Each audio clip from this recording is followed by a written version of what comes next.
Bonjour les paroissiens de Saint-Patrick, de Sainte-Anne. Bonjour à vous tous qui m'écoutez.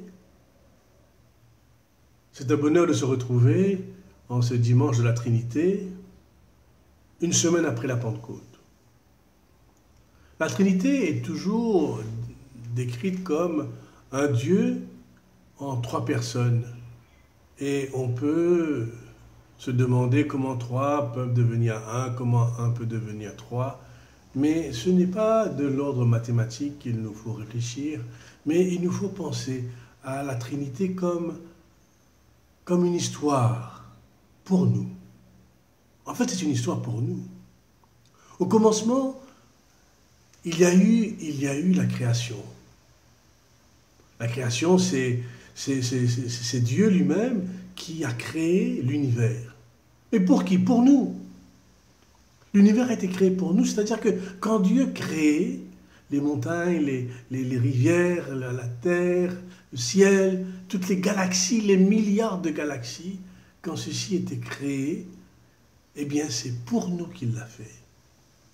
Et nous savons que sur toute la terre, sur tout l'univers, jusqu'à présent, il n'y a que ici qu'il y a la vie. Peut-être qu'il y en a ailleurs, mais jusqu'à présent, il n'y a qu'ici qu'il y a la vie.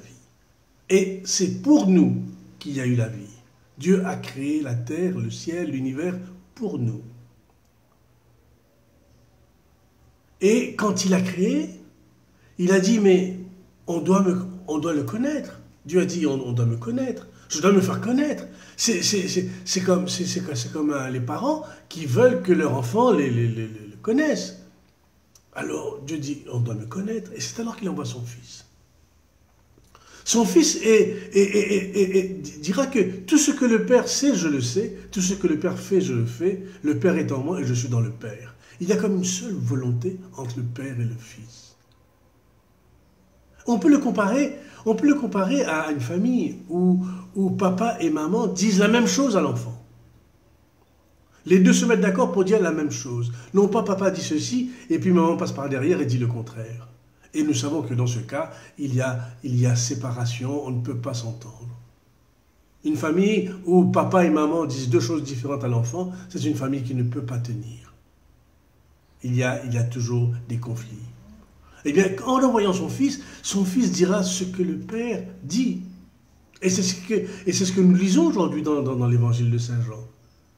Le Père est en moi, et tout ce que dit le Père, c'est ce que je veux, et tout ce que je veux, eh bien, c'est ce que l'Esprit veut.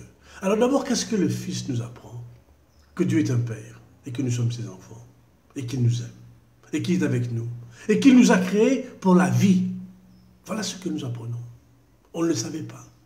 On nous a créés pour la vie.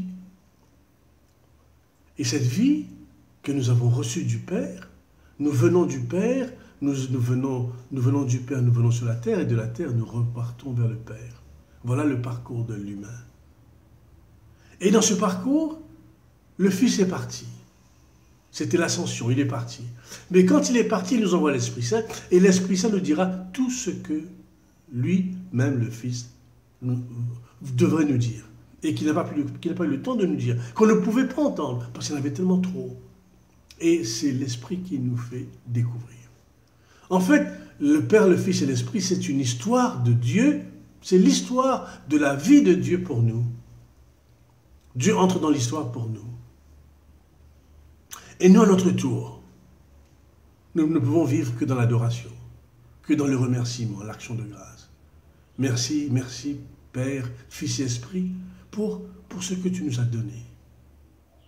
Tu nous as permis de vivre, et tu veux que nous vivions. Et tu veux que nous soyons dans l'allégresse, dans la joie. Alors nous te rendons grâce. Merci, Père, de nous avoir créés. Merci, Jésus, de nous avoir révélé le visage du Père. Et merci à l'Esprit de rester avec nous et de marcher avec nous sur le chemin.